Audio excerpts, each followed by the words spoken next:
Muy buenas noches. Dios les bendiga abundantemente hoy. Quiero aprovechar el momento también para enviar mis saludos a las personas que nos escuchan y que nos ven a través de Salvación TV, invitándoles a que sigan coleccionando cada una de las llaves que abren el reino de los cielos. Hasta el día de hoy hemos recibido ya tres llaves. La primera llave es la llave de el reconocimiento, de volver, decidir regresar a casa. Es decir, yo entiendo mi necesidad y regreso, tomo la decisión de regresar a casa. La segunda llave, no hay nada que yo haga y no hay nada que yo haya hecho que me asegure la salvación. Dios quiere salvarme. Por lo tanto, la segunda llave es entender que la salvación inicia y concluye con Dios. Él es el autor y Él es el consumador de nuestra fe. Y la tercera llave, que fue la que conversamos anoche, la tercera llave es el poder más grande del universo. ¿Cuál es ese poder? El poder de decidir. Yo no puedo cambiar mi corazón. Yo no tengo la capacidad de hacer la voluntad de Dios, pero puedo decidir servirle. Y cuando yo decido servirle, yo entonces coloco la bola en la cancha ¿de quién?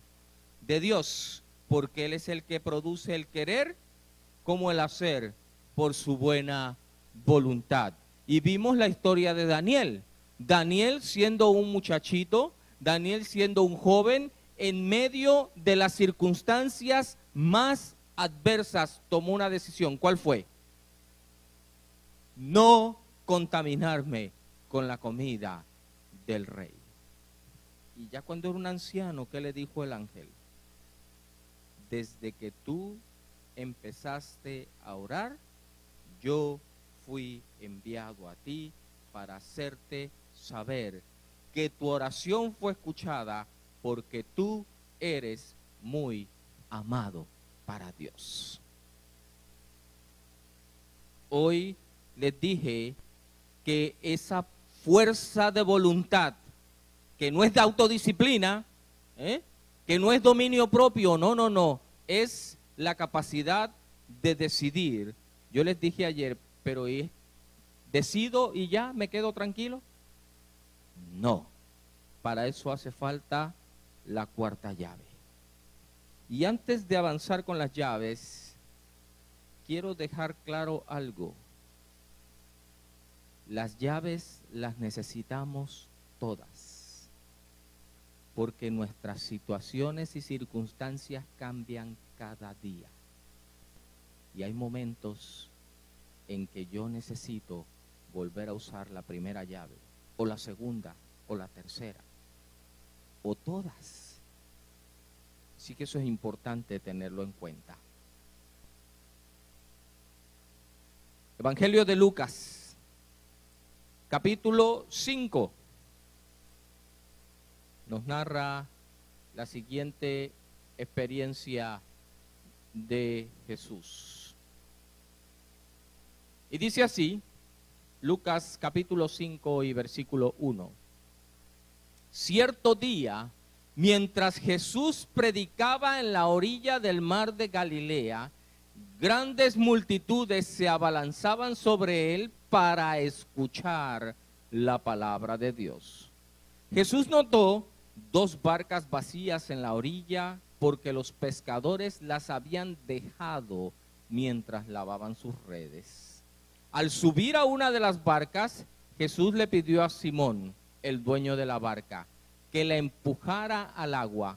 Luego se sentó en la barca y desde allí enseñaba a las multitudes. Cuando terminó de hablar, le dijo a Simón: ahora ve a las aguas más profundas y echa tus redes para pescar. Maestro, respondió Simón, hemos trabajado mucho durante toda la noche y no hemos pescado nada. Pero si tú lo dices, echaré las redes nuevamente. Y esta vez las redes se llenaron de tantos peces que comenzaron a romperse. Un grito de auxilio atrajo a los compañeros de la otra barca y pronto las dos barcas estaban llenas de peces y a punto de hundirse. Cuando Simón Pedro se dio cuenta de lo que había sucedido, cayó de rodillas delante de Jesús y le dijo: Señor, por favor, aléjate de mí, soy demasiado pecador para estar cerca de ti. Pues estaba muy asombrado por la cantidad de peces que habían sacado, al igual que los otros que estaban con él. Sus compañeros, Santiago y Juan, hijos de Zebedeo, también estaban asombrados. Cada uno de los evangelios tiene una narración particular de la elección de los 12 discípulos. Normalmente los evangelios de Mateo y Lucas parecen seguir una línea de pensamiento muy similar. De hecho, en el aspecto teológico se les conoce como evangelios sinópticos, porque siguen un mismo orden y a veces incluso las palabras son las mismas en ciertos relatos, solo que el orden de los eventos no está en los mismos capítulos. Pero el evangelio de Juan es distinto. El evangelio de Juan es distinto.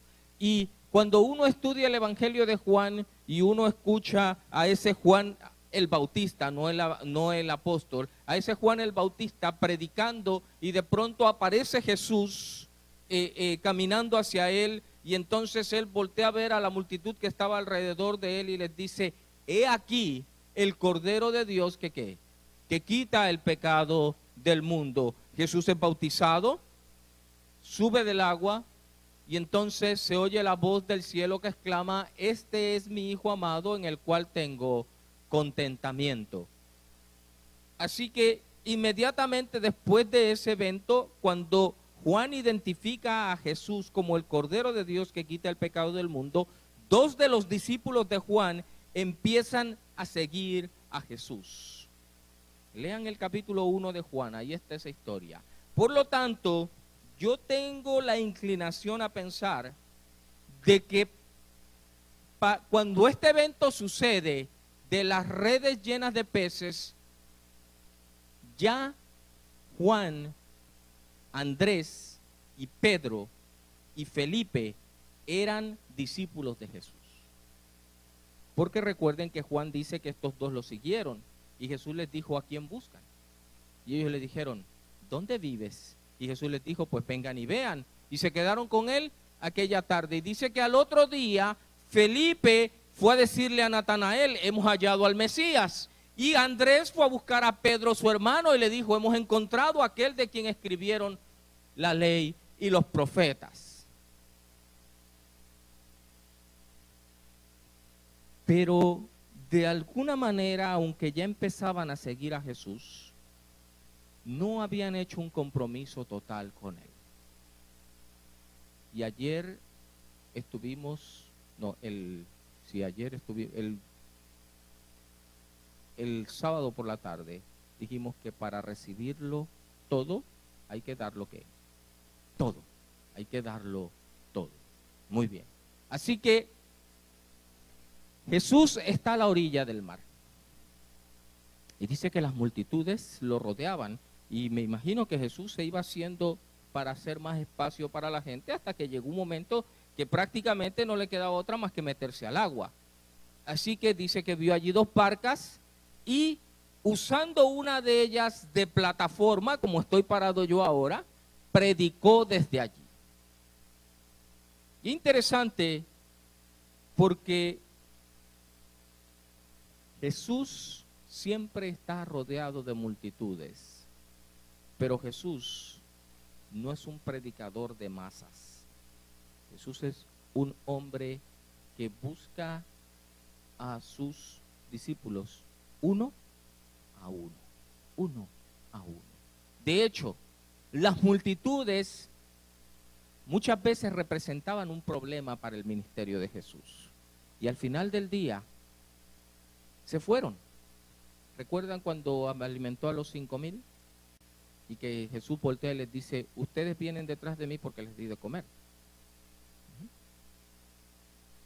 Y Jesús les habla fuerte allí y dice que al final de esa conversación con Jesús, se fueron. Sin embargo, Jesús se centra en sus discípulos y en esta ocasión toma a Pedro, que es el dueño de la barca, y le dice, Simón, ahora ve a las aguas más profundas y echa tus redes para pescar. Pedro se monta a la barca, voltea a ver a Jesús con condescendencia, porque Simón era pescador, ¿están de acuerdo? Jesús no era pescador. ¿Cuál era el oficio de Jesús? Carpintero. Y me imagino que Pedro iba desarrollando una admiración y un respeto profundo por Jesús, pero en este momento me imagino a Pedro pensando, Señor, tú sabes mucho de clavos, de martillos, de madera, de lija, pero se me hace que de pesca no sabes mucho. No sabes mucho. En primer lugar, porque los pescadores de grandes cantidades no pescan de día, pescan de noche. ¿Por qué? Porque el pez es muy sensible a la luz. Así que cualquier cosa que destellee o que refleje los asusta y se van. Y la noche es más propicia para pescar. Así que Pedro le dice a Jesús, Maestro, hemos trabajado toda la noche y no hemos pescado nada. Y lo más importante es lo próximo que dice Pedro. Pero si tú lo dices,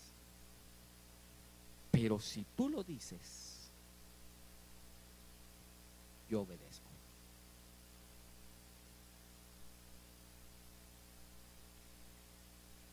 Y desde ahora les anticipo, la otra llave de acceso al reino es entender, más bien es aceptar, porque casi nunca entendemos o pensamos que Dios no entiende. Pedro pensaba que Jesús no entendía. La próxima llave es aceptar que si tú lo dices, yo obedezco. ¿Por qué? Porque cuando yo decido venir a Cristo y reconozco, como hicimos ayer cuando se pararon aquí al frente, que lo único que yo puedo hacer es decidir, y le pongo la bola en la cancha, ¿a quién? ¿Quién tiene la bola entonces? ¿Quién tiene la bola? Jesús. ¿Quién dirige el juego? El que tiene la bola. Digo, yo no soy muy deportista, pero yo sí he notado, por ejemplo, que en el baloncesto, el que arma la jugada es el que lleva la bola. Casi nunca anota él. ¿Se han dado cuenta? Que lo de él no es encestar, aunque el juego se gana con encestadas, lo de él no es encestar, lo de él es programar la jugada. Él lleva la bola y él dirige el juego y él sabe cuándo se la pasa a él, cuándo se la pasa a él y cuándo se la pasa a aquel.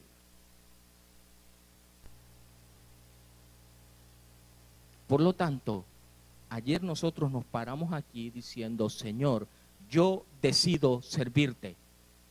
Porque alguien escribió, nuestras resoluciones son como telas de araña. Nuestras promesas las rompemos todos los días. Nuestro corazón es malo y no lo podemos cambiar. Es más, no tenemos la capacidad de hacer la voluntad de Dios. Por lo tanto, yo decido servir a Dios. Es lo único que puedo hacer. Pero cuando yo decido servir a Dios y le paso la bola a Él y pongo la bola en la cancha de Dios, Él dirige el juego, no yo. Por eso es que la próxima llave es, si tú lo dices, yo lo hago. Y ahí es, yo no sé si ustedes han escuchado esa expresión, pero en mi tierra dicen, allí es donde la puerca tuerce el rabo. Allí es donde la gente dice, de hecho, hay un libro que se llama Conducción del Niño. Y en ese libro, Conducción del Niño, hay una declaración hablando acerca de que el carácter en los niños se forma en los primeros 7 años de vida. Y dice que en la primera infancia el niño tiene que aprender a obedecer al padre aunque no entienda la orden.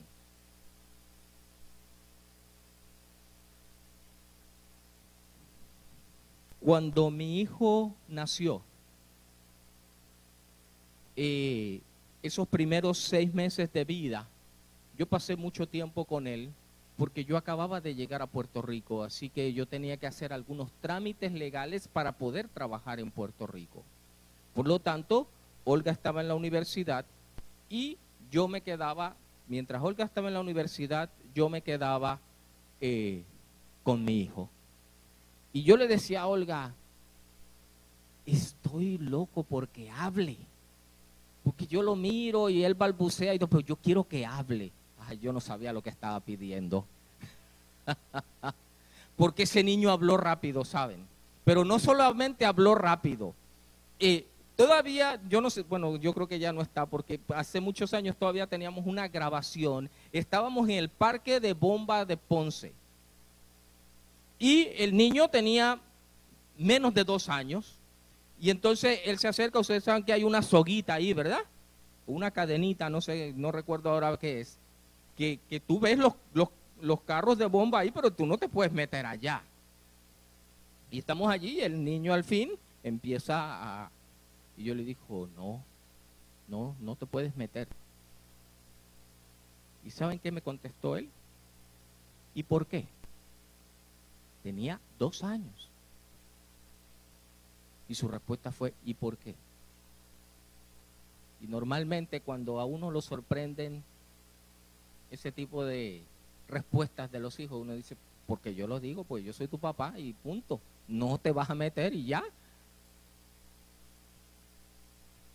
Nosotros tratamos de explicarles por qué. ¿Sabes qué? Si él no aprende a obedecer sin entender, quiere decir que no ha aprendido a confiar en ti. No ha aprendido a confiar en ti. Y cuando nosotros cuestionamos las órdenes de Dios y las instrucciones de Dios, es porque en el fondo no hemos aprendido a confiar en Él. Y la tercera llave de eso se trata, de confianza en Dios. Cuando yo me paro aquí y digo, Señor, yo quiero servirte, no puedo, no sé cómo lo voy a hacer, pero tú sí sabes y tú sí puedes, por lo tanto, yo confío mi vida a ti. Este proceso nosotros lo conocemos como santificación. Jesús usa unas palabras en su oración final y él dice, Padre, santifícalos en tu verdad. ¿Y qué añade? Tu palabra es la verdad. Pedro dijo, Señor, yo no entiendo por qué quieres ir al mar ahora, porque yo pasé toda la noche allá y yo soy pescador. Pero si tú lo dices, yo lo hago. Es posible que una persona no sepa indicar el momento y lugar exacto de su conversión.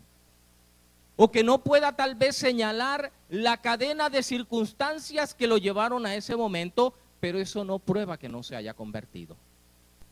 Cristo le dijo a Nicodemo: el viento sopla de donde quiere y no sabes ni a dónde viene ni a dónde va.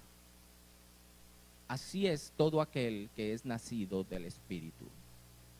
Y todos los que viven en una isla en el Caribe saben perfectamente que el viento sopla de donde quiere. ¿Eh? Y no lo ves, pero por donde pasa se siente, ¿o no?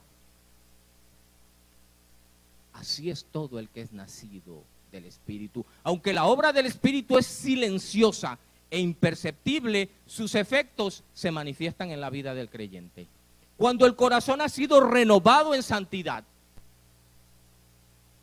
el hecho se revela en tu vida.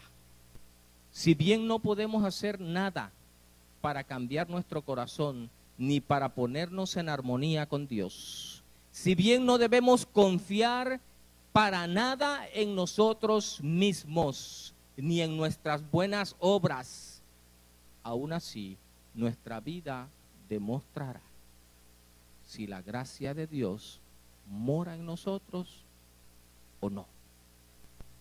Se notará un cambio en el carácter, en las costumbres y en las ocupaciones. Pablo escribe en una de sus cartas y dice: esto eran algunos de vosotros. Y hace una lista: borrachos, adúlteros, blasfemos, etc. Esto éramos algunos. Pero ahora, ¿qué cosa dice? Ya no, porque el que está en Cristo, nueva criatura es. Y eso se va a notar en nuestro carácter, en nuestras costumbres y en nuestras ocupaciones. El contraste entre lo que eran antes y lo que son ahora será muy claro e inequívoco, porque Jesús dice: ¿qué relación hay entre la luz y las tinieblas? El carácter, y esta es una de mis frases favoritas, el carácter no se da a conocer por las obras buenas o malas que de vez en cuando hacemos, sino por la tendencia de las palabras y de los actos habituales de la vida diaria. ¿Qué es lo que define el carácter? Que hoy me encontré a alguien que necesitaba ayuda y lo ayudé. Pero mañana me sacaron el monstruo y le dije hasta de lo que se iba a morir. Y entonces un día nos sentimos que tocamos el cielo y al otro día nos sentimos que queremos que la tierra nos trague. ¿O no es esa la experiencia de todos los seres humanos? Y la frase dice: eso no define tu carácter. Tu carácter es definido por la tendencia, por la trayectoria que lleva tu vida. Me llamó la atención enterarme. Ustedes saben que cuando ustedes despegan de un aeropuerto y van destino a otro aeropuerto, en el cielo no hay carreteras. ¿Están de acuerdo? No hay señales que diga vire a la izquierda a 300 metros. Así que los aviones usan un navegador. El navegador establece electrónicamente, electromagnéticamente, la ruta que debe seguir el avión. Pero como el viento sopla de donde quiere, y allá arriba hay viento, hay turbulencia. Ustedes sabían que el 99% del viaje, el avión no va sobre la línea que marca la ruta. ¿Ustedes sabían eso? Imagínense que esta línea es la ruta, ¿ok? Y el avión sale aquí y hace así, y así, y así, y así, y así, y así, y finalmente llega acá. Pero no va sobre la ruta. Eso es lo que sucede con la transformación del cristiano. Por eso dice que nuestro carácter no se define ni por las obras buenas, ni por las metidas de pata que hacemos ocasionalmente, sino por la tendencia de nuestra vida. ¿Quién posee nuestro corazón? Esa es la pregunta que tenemos que hacernos cada día. ¿Quién es el dueño de nuestro corazón?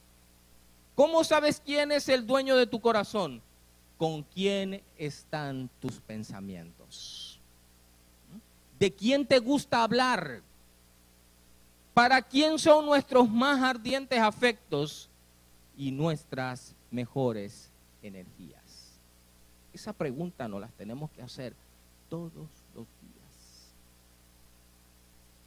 Cuando yo hago un inventario de mis 24 horas de ayer, o cuando llego en la noche y me siento un momento para analizar lo que pasó durante el día, yo puedo hacer una estadística de en qué ocupé la mayor parte del tiempo y si esa ocupación de mi tiempo contribuyó a mi relación con Dios y al cumplimiento de su misión o no.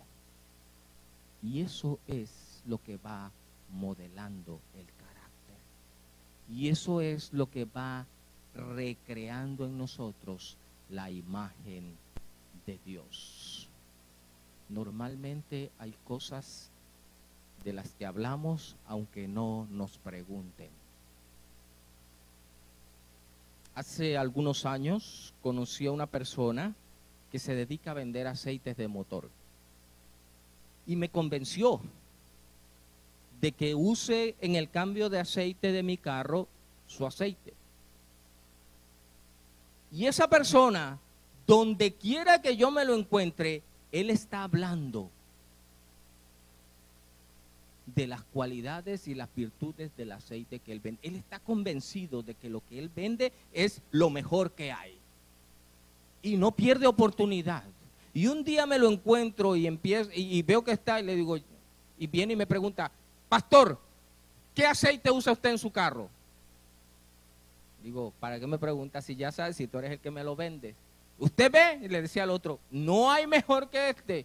Cuando la persona se fue y le digo, muchacho, si hubiera 1000 personas como tú hablando así de la segunda venida de Cristo, ya Cristo hubiera venido.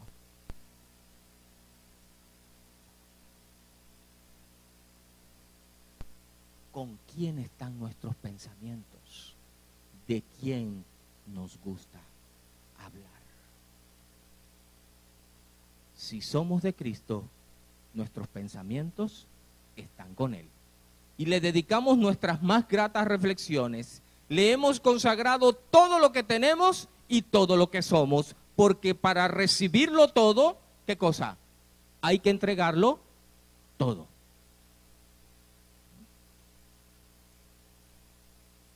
Anhelamos ser semejantes a Él, tener su espíritu, hacer su voluntad y agradarle en todo. Muchas veces las personas cuando están en medio de un dilema y especialmente cuando ellos están en medio del dilema, normalmente usan esta expresión, ¿qué es lo que Cristo haría? ¿Han escuchado esa expresión? ¿Qué es lo que Cristo haría? ¿Saben? Esa pregunta está equivocada.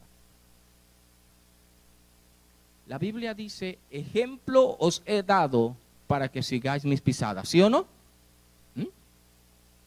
Por lo tanto, la pregunta correcta no es qué es lo que Cristo haría, es qué es lo que Cristo hizo. ¿Y cómo sé lo que Cristo hizo? Pues en su palabra.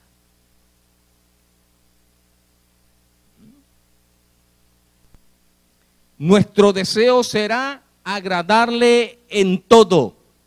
En el corazón regenerado por la gracia divina, el amor es el móvil de las acciones. Por lo tanto, Jesús se atreve a decir, si me amas, guarda mis mandamientos. Si me amas. Porque si tú no amas a Dios, tú puedes pensar que estás guardando sus mandamientos, pero estás perdiendo el tiempo. Y hay una historia acerca de eso, el joven que se acercó y que le dijo, Señor, ¿qué debo hacer para tener la vida eterna? Y Jesús le dijo, los mandamientos conoces. Eso está chévere, yo eso lo he hecho desde que era así. Y Jesús le dijo, una cosa te falta. ¿Qué le faltaba? Amarás al Señor tu Dios con todo tu corazón, con toda tu mente y con toda tu alma. El corazón regenerado por la gracia, en el corazón regenerado por la gracia divina, el móvil de nuestras acciones es el amor. ¿El amor a quién? A Dios. Cuando yo actúo correctamente, cuando yo actúo en favor de los que están alrededor de mí, yo lo hago por amor a Dios. Porque Dios evalúa tu amor por Él, por cómo tratas a los demás. Si alguien dice, yo amo a Dios, pero aborrece a su hermano, ¿qué cosa? Mentiroso. Porque ¿cómo puede amar a Dios al que no ve, si no ama a su hermano que sí ve? Este amor atesorado en el alma endulza la vida y derrama una influencia purificadora sobre todos los que están en derredor. Y por eso es que esta llave de hoy es muy importante. Si tú lo dices, yo lo hago. Si tú lo dices, yo lo hago. Por eso es importante analizar y entender si lo que hacemos es lo que Él dijo que hiciéramos. ¿Por qué? Porque el carácter está gobernado por los impulsos, por las pasiones, y el amor modifica el carácter, gobierna los impulsos, restringe las pasiones, subyuga la enemistad y ennoblece los afectos. Porque nuestra condición natural es la que leímos ayer en Romanos 8. La naturaleza pecaminosa es enemiga de Dios siempre. Nunca obedeció las leyes de Dios y jamás, ¿qué cosa? Lo hará. Por eso los que todavía viven bajo el dominio de la naturaleza pecaminosa nunca pueden agradar a Dios.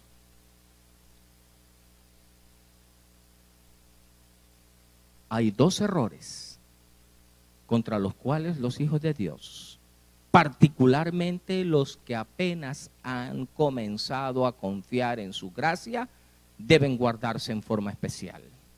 El primero, en el cual ya hemos insistido en el día de ayer, es el de fijarnos en nuestras propias obras, confiando en algo que podamos hacer para ponernos en armonía con Dios. Acabamos de leer en Romanos que la naturaleza humana no puede agradar a Dios. Cuando nosotros nos esforzamos, cuando nosotros usamos la fuerza de voluntad humana, que es yo voy a mí, yo Señor, esto no me va a ganar, yo puedo, yo. Entonces estamos cometiendo el error del que aquí nos advierte. Estamos cometiendo el error de pensar que nuestras obras tienen el poder para ponernos en armonía con Dios. El que está procurando llegar a ser santo mediante sus esfuerzos por observar la ley, está procurando algo imposible. Todo lo que el hombre puede hacer sin Cristo está contaminado de egoísmo y pecado. Y hay una demostración bíblica clara de eso. Dice la parábola que dos hombres subieron al templo a orar. Uno era fariseo y el otro era publicano. Y dice, y el fariseo oraba consigo mismo diciendo, Señor, te doy gracias porque ayuno 2 días a la semana, doy diezmo de todo lo que tengo, obedezco tus mandamientos. No soy como este publicano. ¿Con quién oraba? ¿A quién le oraba ese hombre? ¿A Dios? No, a sí mismo. Él se estaba presentando delante de Dios como diciendo, mírame. Esa santidad es falsa. Hace daño a la persona y a los que le rodean, porque se convierte en una regla de medir a todo el mundo. Porque si yo lo hago, tú también. Si yo no lo hago, tú tampoco. Todo lo que el hombre puede hacer sin Cristo está contaminado de egoísmo y de pecado. Solo la gracia de Cristo por medio de la fe puede hacernos santos. Santifícalos en tu verdad. Tu palabra es la verdad. Señor, porque tú lo dices, ¿qué cosa? Yo lo hago. El error opuesto, y no menos peligroso, consiste en sostener que la fe en Cristo exime a los hombres de guardar la ley de Dios y que en vista de que solo por la fe llegamos a ser participantes de la gracia de Cristo, nuestras obras no tienen nada que ver con nuestra redención. Nótese, sin embargo, que la obediencia, y escuchen bien lo que voy a decir, la obediencia no es un mero cumplimiento externo, sino un servicio de amor. En el proceso de criar a los hijos, mi esposa siempre ha tenido una batalla. Y esa batalla es que a ella no le gusta cantaletear. Y desafortunadamente parece, especialmente los hijos en la adolescencia, están programados para que uno esté como cuchillo de palo encima de ellos. Y a ella no le gusta. El razonamiento de ella es, si no les nace hacerlo, aunque lo hagan, para mí es como si no lo hicieran.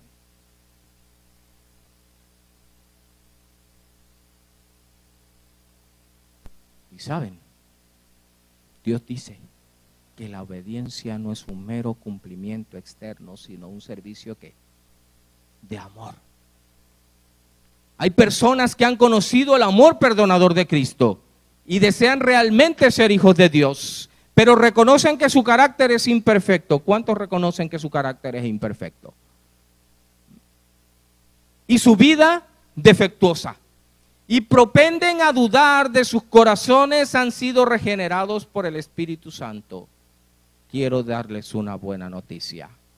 Nunca te rindas. No te desesperes.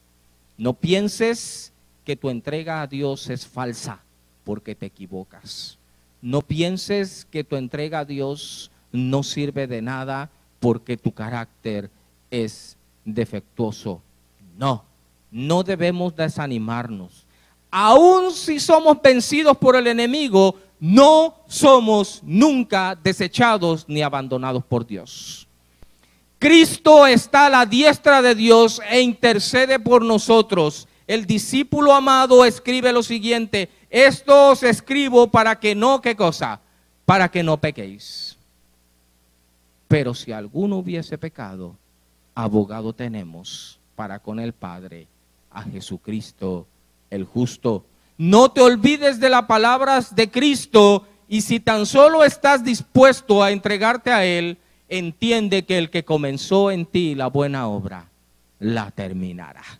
Porque no se trata de ti, se trata de Él.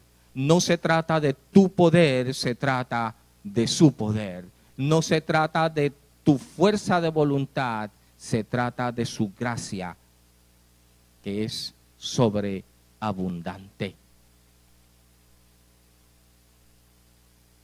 Ora con más fervor. Ora con más fervor.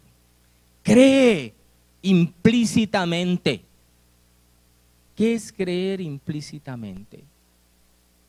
Vuelvo al ejemplo de mi hijo. Cuando yo le dije, no papá, no puedes entrar para allá. ¿Cuál es la respuesta que Dios espera? Tú lo dices, yo lo hago. ¿Pero qué fue lo que dijo el niño? ¿Y por qué? Y ese es nuestro problema. Ni oramos, ni creemos implícitamente en lo que Dios dice. Cuando llegues a desconfiar de tu propia fuerza, empezarás a confiar en el poder de Cristo. Y empezarás a alabar a aquel que es la salvación de nuestras almas. Y hay algo muy importante. ¿Se acuerdan de la anécdota que les conté ayer de la hermana esta que siempre me quería presentar a todos los miembros de su familia? Y el esposo de la nieta al que yo saludé, que lo primero que me dijo es, yo no le hago mal a nadie. Yo no me meto con nadie. Yo si puedo ayudar a alguien, lo ayudo.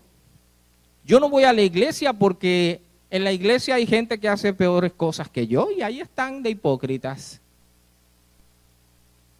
Pregunto, esta persona tenía una visión clara de quién era él delante de Dios. No, porque entre más cerca estés de Cristo, más imperfecto reconocerás que eres. Porque verás tanto más claramente tus defectos a la luz del contraste de su perfecta naturaleza. Me encontraba en la ciudad de Kioto, en Japón. Y Kioto se distingue por sus santuarios japoneses con esos jardines hermosos, con esos estanques llenos de peces de colores. Y yo estaba tan sorprendido de eso que cogí la cámara de grabar y me acerqué lo más posible a donde estaban los peces y empecé a grabar y a grabar y a grabar. Y después cuando venía en el tren me puse a ver la grabación y dije, pero así no se veían. Claro. Este ojo, ¿quién lo hizo? Dios. No hay lente, no hay cámara, no hay artefacto digital que tenga la capacidad de captar con nitidez lo que capta el ojo humano. ¿Les ha pasado?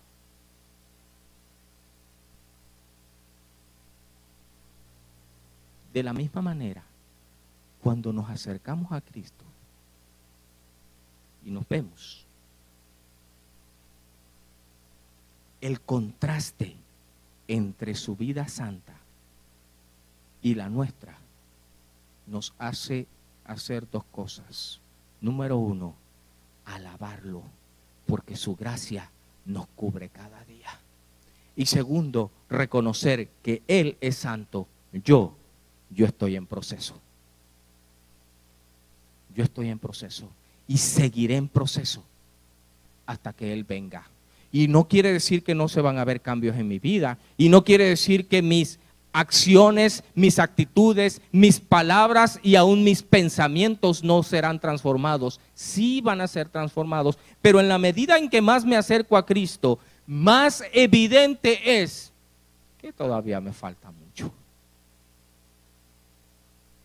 Pero cuando nos pasamos viéndonos unos a otros, lo que sucede es que nosotros pensamos que estamos bien. Allá.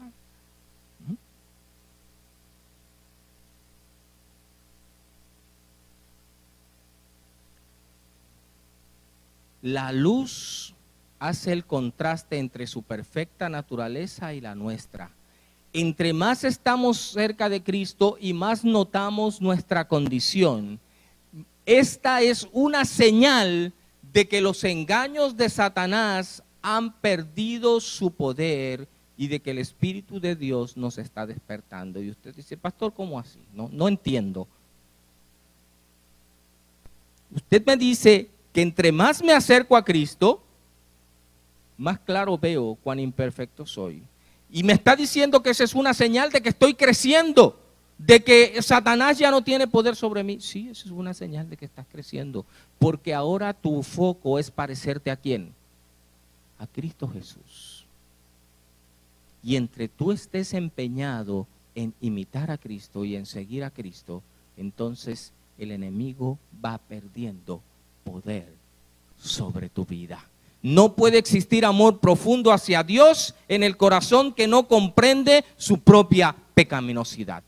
El alma transformada por la gracia de Cristo admirará el carácter de Él, pero cuando no vemos nuestra propia deformidad moral, damos prueba inequívoca de que no hemos aprendido a admirar la belleza y excelencia de Cristo. Una percepción de nuestra pecaminosidad nos impulsa ¿hacia quién? ¿Hacia quién? Venid a mí, ¿qué cosa? Venid y estemos a cuenta, si vuestros pecados fueren como la grana, como la nieve, ¿qué?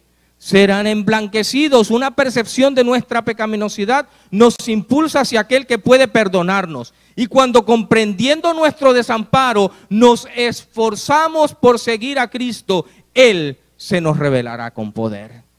Cuanto más nos impulse hacia Él y hacia la palabra de Dios el sentimiento de nuestra necesidad, tanto más elevada visión tendremos del carácter de nuestro Redentor. Vuelvo a la historia para terminar. Pedro le dice a Jesús: toda la noche estuvimos pescando y no encontramos nada. Pero si tú lo dices, voy a echar la red. ¿Y qué sucedió? ¿Qué sucedió? Un milagro. Un milagro. Como el que sucedió con Daniel cuando dijo y se propuso en su corazón no contaminarse. Y le dijo, dame 10 días. ¿Y qué pasó en 10 días? Y el rey dijo, ¿cómo es posible que estos sean 10 veces mejores que los otros? ¿Qué pasó aquí? Las redes se rompían. Y entonces los otros tuvieron que venir a ayudarlos a sacar las redes y a llenar las 2 barcas. Porque cuando Dios da bendición, siempre la da para que repartas al que está a tu lado. Y cuando Pedro vio eso, ¿qué dijo? Cuando, versículo 8, cuando Simón Pedro se dio cuenta de lo que había sucedido, cayó de rodillas delante de Jesús y le dijo, Señor, por favor, aléjate de mí, que soy demasiado pecador para estar cerca de ti. Cuanto más cerca estamos de Jesús, más claramente identificamos ¿qué cosa? Nuestra verdadera condición. ¿Y saben qué es lo interesante? Que nosotros nos hemos creado la idea de que yo tengo que estar a prueba todo el tiempo y que el Señor me está viendo y me va poniendo estrellitas o me va poniendo orejas de burro. Estrellita y oreja de burro, estrellita y oreja de burro, estrellita. Esa es la experiencia de nuestra vida. Y nosotros pensamos que ese es el trabajo de Dios. Pero la realidad es que es todo lo contrario. Porque Él no vino a buscar justos, sino ¿qué cosa? A pecadores. Cuando Pedro reconoce su condición, ¿por qué la reconoció? Porque estaba cerca de ¿quién? De Jesús. Entre más te acercas a Jesús, más claramente ves tu condición, más clara es tu necesidad. Y lo más maravilloso es que estás al lado del que puede satisfacer tu necesidad. No tienes que ir a ningún otro lado, allí está Él. A eso vino, a buscar y a salvar lo que se había perdido. Y Pedro le dice, hazte para allá, que yo soy muy malo. Y Jesús le dice, no, precisamente por eso tienes que estar junto a mí, porque es cierto, eres malo, eres pecador, y si te alejas de mí, vas a seguir pecando, vas a seguirte hundiendo, vas a seguir dañando tu vida y vas a terminar en un pozo de desesperación. ¿Y sabes qué es lo más maravilloso? Que aun cuando estés en ese pozo, David escribió, pacientemente esperé en el Señor. Se inclinó a mí y oyó mi oración y me hizo salir del pozo de la desesperación. Me sacó del lago lleno de lodo, asentó mis pies sobre roca firme y puso en mis labios una nueva canción.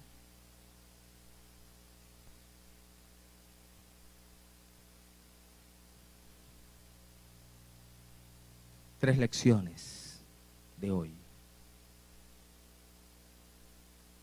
Primero, Jesús quiere tener un encuentro personal contigo. Con nadie más, contigo. Segundo, para que ese encuentro personal se dé, Jesús te dice, tienes que salir de tu zona de comodidad. Vamos allá adentro. Boga mar adentro. Vamos a aguas profundas. Porque cuando estás en las aguas profundas,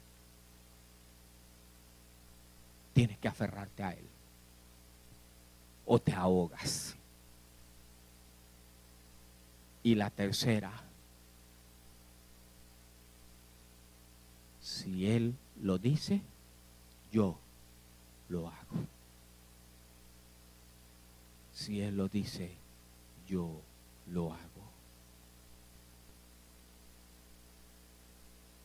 Hay tres pasajes que confirman esta gran verdad. El primero, mis pensamientos no son tus pensamientos, ni mis caminos son tus caminos. Como son más altos los cielos que la tierra, así son mis pensamientos más altos que tus pensamientos. Y como la lluvia que desciende, así será la palabra que sale de mi boca, que dice, no vuelve atrás, vacía. Segundo, santifícalos en tu verdad. Tu palabra es la verdad. Tercero, la palabra de Dios es como una espada de dos filos que penetra hasta lo más profundo y discierne los pensamientos y las intenciones del corazón.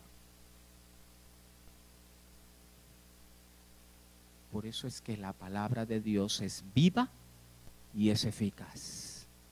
Y si tú quieres saber qué es lo que Él dice, tú tienes que conocer su palabra. Si tú quieres vivir una vida de crecimiento en Cristo, si tú quieres experimentar una transformación genuina, si tú quieres vivir una vida de obediencia real y no externa, tú tienes que sumergirte en la palabra de Dios, porque la palabra de Dios tiene poder. Tiene tanto poder que Él dijo y fue hecho. Él llamó y existió. Cuando Él dijo, sea la luz, fue la luz. Cuando Él dijo, produzca la tierra hierba verde, produjo la tierra hierba verde. Y cuando Él dice, tú eres mi hijo, yo te engendré hoy, Él no está mintiendo.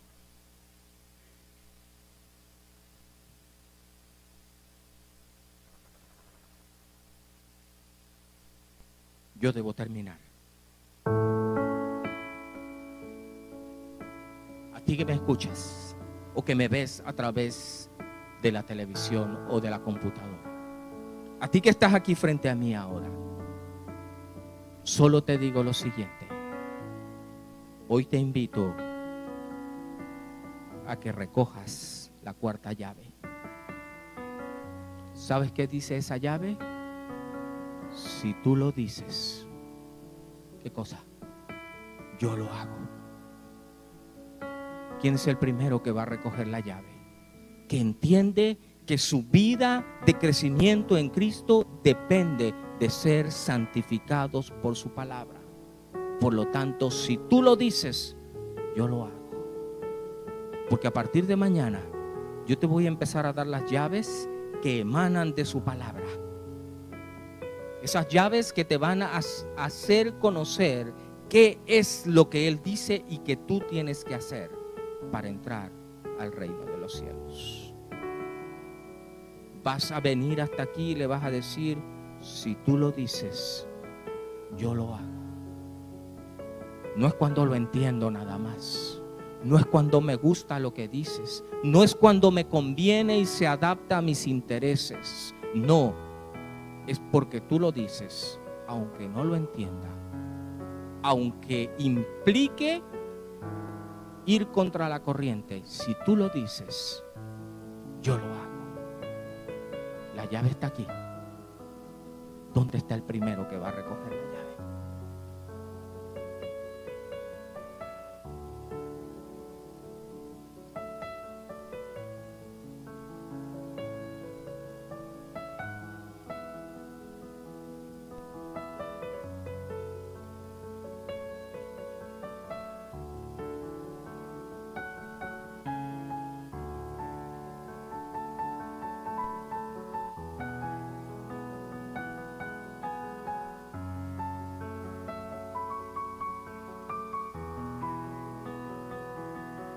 Solo te digo algo.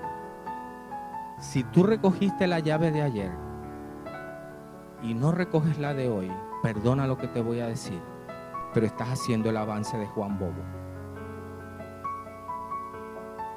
Porque de nada sirve poner la bola en la cancha de Dios si no vas a dejar que Él dirija el juego.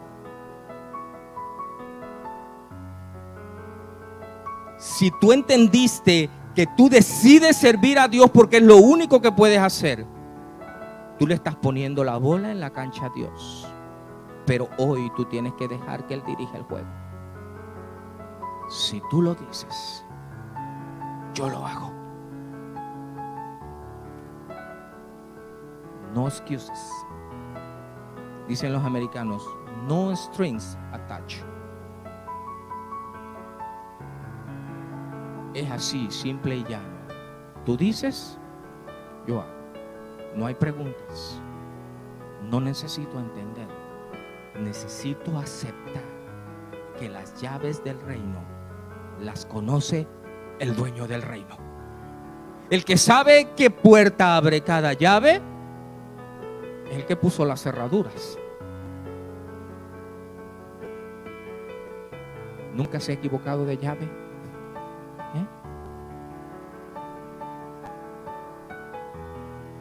Qué triste es cuando llega uno pensando que esa es la llave y no es. Y sigue uno corriendo todas las llaves y no abre. Y uno quiere entrarle a patadas a la puerta. Si tú lo dices, yo lo hago. ¿Hay alguien más que quiere decirle al Señor en esta noche? Si tú lo dices, yo lo hago, y lo manifiesta viniendo hasta aquí adelante.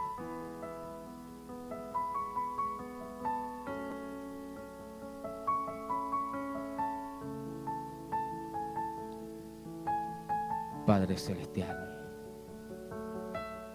qué grande eres, oh Dios. Es asombroso pensar que en medio de esa gran multitud que rodeaba a tu Hijo Jesucristo, Él decidió entregarle la llave a un solo hombre. Y a través de ese hombre, en el día de Pentecostés, vinieron 5,000 y después 3,000 por el poder de tu Espíritu Santo. Es maravilloso saber que cuando tú fijas nuestros ojos en nosotros individualmente, solo nos presentas 3 asuntos. El primero es que tú nos miras individual y personalmente. El segundo es que para conocerte tenemos que ir a aguas profundas. Y el tercero, que si tú lo dices, yo lo hago. Y lo más grande es que lo que Pedro no pudo hacer toda la noche pescando, tú lo pudiste hacer en un solo arrojamiento de la red. Y las redes se rompían. Porque tú has venido para darnos vida y para dárnosla en abundancia. El enemigo no viene sino a destruir, robar y matar. y nos hemos acostumbrado a vivir destruidos, a vivir despojados y a vivir casi muertos, porque tenemos miedo de hacer lo que tú dices. Y no entendemos que cuando tú dices algo, lo dices para bendecirnos. Yo sé los pensamientos que tengo para ti, dice el Señor. Planes de bien y no de mal, para darte un futuro y una esperanza. Eterno Dios, solo tú sabes cuántos corazones en esta noche allí detrás de un monitor, detrás de una pantalla, en un teléfono celular, en una computadora, en un televisor, hoy han decidido ir contigo mar adentro. Que ellos sepan esta noche que tú nunca los abandonarás. Por el contrario, que tú enviarás sobre ellos bendición hasta que sobreabunde. Muchas de esas bendiciones, oh Dios, vendrán de maneras que nosotros no esperamos, que incluso muchas veces no nos gustan, pero al final del día siguen siendo bendiciones, por lo que lo único que tú puedes hacer es bendecir, porque tú eres grande en misericordia y bondad. Que cada uno de esos amigos, televidentes, seguidores de las redes sociales, que hoy ha decidido contigo ir mar adentro, sepa que tú estás allí para ellos y que tus instrumentos en esta tierra estamos para hacer tu voluntad. Que si tienen que tomar un teléfono y llamar a cualquiera de los números que aparecen allí, que lo hagan en la certeza de que tú llenarás sus redes. A los que estamos aquí ante tu presencia en este lugar, oh Dios, hoy recogemos la llave de la entrega absoluta de nuestra voluntad a tu voluntad, que es santa, agradable y perfecta. Hoy recibimos la llave para decirte, Señor, de ahora en adelante estoy cansado de hacer lo que yo pienso y recibir vez tras vez la misma respuesta equivocada. Hoy, Señor, tomo la llave, porque si tú lo dices, yo lo hago. Permítenos, oh Dios, confiar en que cerca de ti somos vencedores. Separados de ti, nada podemos hacer. Derrama tu bendición sobre cada uno de los presentes. En el nombre de Jesús. Buenas noches. Te espero mañana. Si me estás escuchando a través de internet o de Salvación TV.